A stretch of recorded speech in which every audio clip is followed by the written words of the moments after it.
नमस्ते जय हिंद दोस्तों, एक बार फिर से स्वागत है आपका। आज हम डिस्कस करेंगे कि महाराष्ट्र में गन्ना का उगाना किस प्रकार से पर्यावरण के विरुद्ध अपराध माना गया है और पर्यावरणविद मानते हैं कि महाराष्ट्र का क्षेत्र गन्ना के उत्पादन के लिए नहीं बना है, फिर भी वहां पर गन्ना के उत्पादन लगातार किया जा रहा है।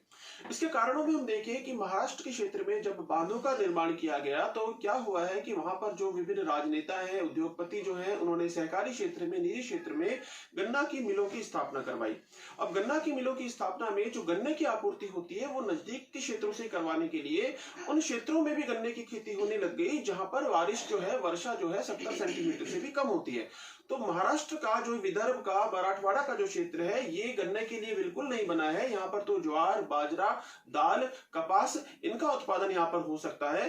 गन्ने के लिए पर्यावरण के अनुसार ये बिल्कुल भी नहीं बना है। लेकिन राजनेताओं के दबाव में और उनकी राजनीति के चलते हुए किसानों को जो है गन्ना उत्पादन के लिए जल उपलब्ध कराया जाने लगा बांधों से, और इस क्षेत्र में अब एक प्रकार से गन्ने की पूरी बेल्ट बन चुकी है, जबकि ये पर्यावरण के विरुद्ध है।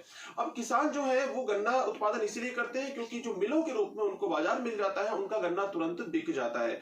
जो नाबार्ड है, नाबार्ड का भी कहना है कि महाराष्ट्र में गन्ना का उत्पादन करना बिल्कुल गलत है। इसी प्रकार से बहुत सारे जो पर्यावरणविद हैं, चाहे भारत के हों चाहे विदेशों के, उनका भी यही मानना है कि महाराष्ट्र में गन्ना का उत्पादन करना बिल्कुल पर्यावरण के विरुद्ध है।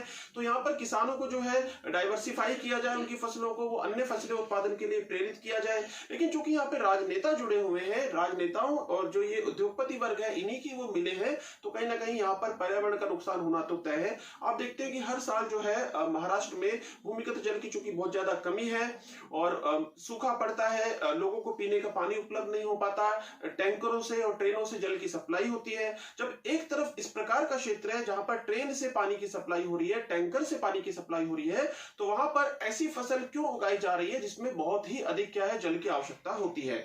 भारत में जो उगाने के जो क्षेत्र है, एक क्षेत्र तो हमारा जो यूपी है, यूपी का जो उत्तरी इलाका है, तराई का क्षेत्र, वहां पर जल की प्रचुरता है। वहां पर जो तराई का क्षेत्र है, जल पर्याप्त मात्रा में उपलब्ध है, तो वो गन्ना उगाने के लिए आदर्श है। इसके अलावा दक्षिण भारत में भी चूंकि समुद्र तटीय जो इलाके हैं, जैसे कि जो तमिलनाडु का क्षेत्र है, यहाँ पर भी समुद्र तटीय इलाके हैं, पानी की पर्याप्तता है, भूमि में बहुत ज्यादा जो है आर्द्रता रहेगी, वायु में भी आर्द्रता काफी रहती है, तो वो भी गन्ना के उत्पादन के लिए जो है आदर्श है। लेकिन महाराष्ट्र जैसा क्षेत्र गन्ना के उत्पादन के लिए बिल्कुल भी आदर्श नहीं है। फिर भी राजनीतिक कारणों से पर्यावरण की हानि लगातार हो रही है। किसान इस बात को समझ नहीं पाते और अप्रत्यक्ष रूप से जो बाकी जनता है उनको भी इस जो है नुकसान होता है, क्योंकि पानी का बहुत अधिक वेस्टेज फिर होता है। तो मिलते हैं फिर नेक्स्ट वीडियो में किसी और इंपॉर्टेंट इंफॉर्मेशन के साथ।